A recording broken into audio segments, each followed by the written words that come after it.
Hello, everyone. Corinne Joy Vota, professional sports photographer. Today, we're talking about this thing I got in the mail from BOYA. It is the BY-MM1 AI. So it is a shotgun AI-powered Supercardioid on-camera microphone. Now, its claim to fame is going to be noise reduction in noisy settings. So what I'm going to do now is I'm going to open the box for you first. You see what comes with it. And then I'm going to take it out on the street, and you get to judge about how effective this microphone actually is at reducing noise and capturing the audio you want to capture. So let's see, opening the box. Now, full disclaimer, they did send this to me, but I was under no obligation to give a positive review of any kind. So this is going to be my real unfiltered review of this product. Ooh, I love boxes that are hard to open. It's not. It's actually packaged pretty nicely. Okay, open it up inside. Ooh, some plastic. Okay. We have some cables. It looks like we have a mini headphone jack. And we have a USB-C to USB-C cable. And some safety guidelines. Warranty registration card. Cool. And then we have the microphone itself.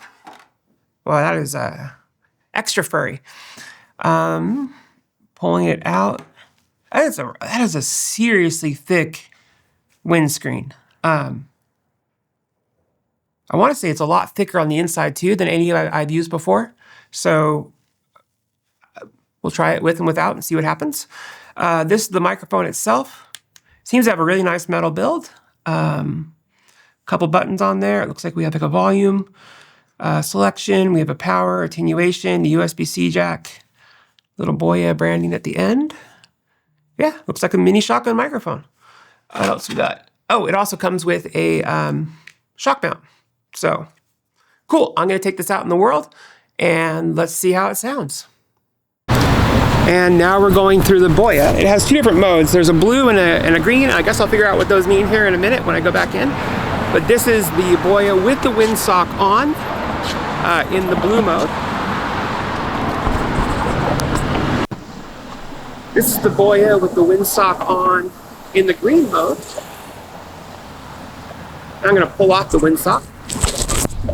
This is the BOYA without the windsock in the green mode. And this is the BOYA without the sock in the blue mode. So, I don't know. We'll see when we get back to the studio what the sounds actually sound like. Okay, now that we're back in, I have some thoughts and feelings on this microphone. As we heard in the samples, the AI noise reduction is dramatic. It significantly reduced the street noise. Now, they claim that your voice doesn't sound over-processed, and perhaps compared to other microphone solutions without that neural processing chip, it isn't. But let me give you a bit of background. In the 90s, I was an audio engineer, professional audio engineer. I toured with music groups. I did sound for some really big bands. I worked in recording studios. So I know audio. And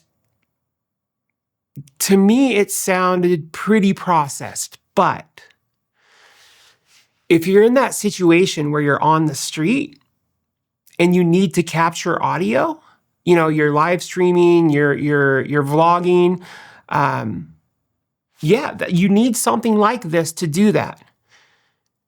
Is this going to compare to the MKH50 with the Mix Pre 3 that I have above me right now? No, it's not going to happen. It's simply not going to get there.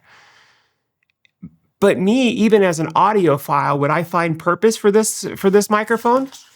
Yeah, absolutely. Because there are those situations where you're on a noisy set, or not a noisy set, if it was a set to be controlled, but if it was a noisy street environment and you needed to capture what someone was saying, this can do it. I think there's a little bit of post-processing you can do to the audio signal to bring back some of the richness in the voice. It really seems to be cutting out a lot of the mid-range, where most of that traffic noise lives, from like, I don't know, 600 to maybe like 2K. But that's also where a lot of the voice lives. So I think this is the best. This is the best thing I've tried to capture audio in a really noisy environment, and it caught everything I said word for word. Yeah, I didn't love the sound of it, but it got it. And for me, that's why I actually think I'm going to start carrying this around with me when I'm out doing like street stuff. Because if I want to capture what someone says, I think something like this is the only way to go. Now, some of the specs, it's a 48K microphone. So that digital audio conversion's a 48K, 24-bit. Yeah, I know everyone's screaming about 32-bit these days, but truth is 24-bit, as long as you know how to set the levels properly, you're good to go. Has an 80 decibel signal to noise ratio. It's a little bit higher floor than something like this, but it's acceptable. And the 120 decibel max SPL. Now, if you're in an environment where you're being exposed to something higher than 120 decibels, you're in the wrong environment.